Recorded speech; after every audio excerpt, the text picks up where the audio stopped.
Hi everyone, welcome to my YouTube channel. ಕುಂಬಳಕಾಯಿ ಹಲ್ವಾ ಹೇಗೆ ಮಾಡೋದು ನೋಡೋಣ. ಫಸ್ಟು ಕುಂಬಳಕಾಯಿನ ತುರಿದು ಇಟ್ಕೊಂಡಿದ್ದೀನಿ.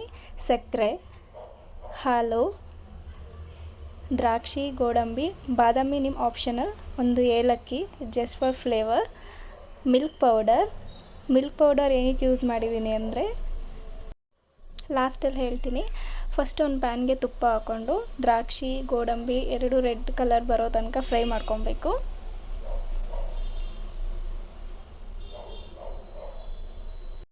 ನೆಕ್ಸ್ಟ್ ಅದೇ ಪ್ಯಾನ್ಗೆ ತುರಿದಿಟ್ಕೊಂಡಿರೋ ಕುಂಬಳಕಾಯಿನ ತುಪ್ಪದಲ್ಲಿ ಚೆನ್ನಾಗಿ ಫ್ರೈ ಮಾಡಬೇಕು.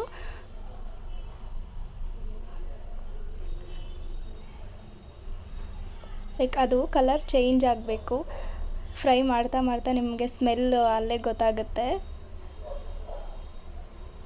ಆ್ಯಕ್ಚುಲಿ ಇದು ನನ್ನ ಫಸ್ಟ್ ಯೂಟ್ಯೂಬ್ ವಿಡಿಯೋ. ನನ್ನ ಇಂಟ್ರೊಡಕ್ಷನ್ ವಿಡಿಯೋ ನಾನು ನೆಕ್ಸ್ಟ್ ವಿಡಿಯೋದಲ್ಲಿ ಕೊಡ್ತೀನಿ.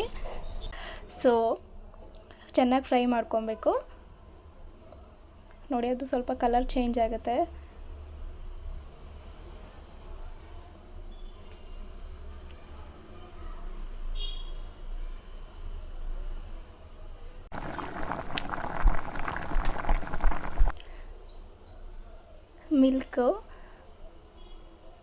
ಮಿಲ್ಕ್ ಹಾಕಿ 5 ಮಿನಿಟ್ಸ್ ಫ್ರೈ ಮಾಡ್ಕೊಳ್ಳಿ.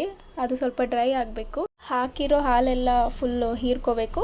ಸ್ವಲ್ಪ 5 ಮಿನಿಟ್ಸ್ ಮಿಕ್ಸಪ್ ಮಾಡಿ ನೆಕ್ಸ್ಟು ಸಕ್ಕರೆ ಹಾಕಿ. ನಿಮಗೆ ಸ್ವೀಟ್ ಜಾಸ್ತಿ ಬೇಕು ಅಂದರೆ ಸ್ವಲ್ಪ ಜಾಸ್ತಿ ಸಕ್ಕರೆ ಹಾಕ್ಕೊಡಿ. ಇಲ್ಲ ನನಗೆ ಶುಗರ್ ಬೇಡ ಅಂದರೆ ನೀವು ಬೇಕಾದರೆ ಬೆಲ್ಲ ಬೇಕಾದರೂ ಆ್ಯಡ್ ಮಾಡ್ಕೊಬೋದು. ಹಲ್ವಾ ಅಂದರೆ ಯಾರಿಗೆ ಇಷ್ಟ ಆಗಲ್ಲ. ಸೊ ನೀವು ಒನ್ಸ್ ಟ್ರೈ ಮಾಡಿ. ಕುಂಬಳಕಾಯಿ ಹಲ್ವಾ ಆಲ್ಮೋಸ್ಟ್ ಯಾರೂ ಜಾಸ್ತಿ ಟ್ರೈ ಮಾಡಿರಲ್ಲ. ಸೊ ನೆಕ್ಸ್ಟು ಶುಗರ್ ಹಾಕಿದ ತಕ್ಷಣ ನೀವು ಫ್ಲೇಮ್ನ ಆಫ್ ಮಾಡ್ಕೋಬೇಕು. ಸ್ವಲ್ಪ ಡ್ರೈ ಅಪ್ ಆಗಕ್ಕೆ ಬಿಡಿ. ನೆಕ್ಸ್ಟ್ ಏಲಕ್ಕಿ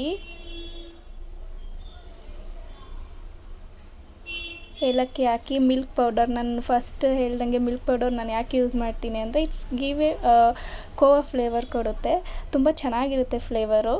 ಲೈಕ್ ಜೊತೇಲಿ ತಿಂತಾ ಇರಬೇಕಾದ್ರೆ ಕೋವಾ ಥರ ಸಿಗುತ್ತೆ. ನೀವು ಒಂದು ಸಲ ಟ್ರೈ ಮಾಡಿ.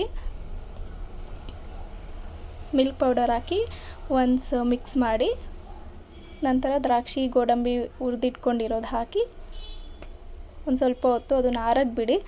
ನಂತರ ಸರ್ವ್ ಮಾಡಿ.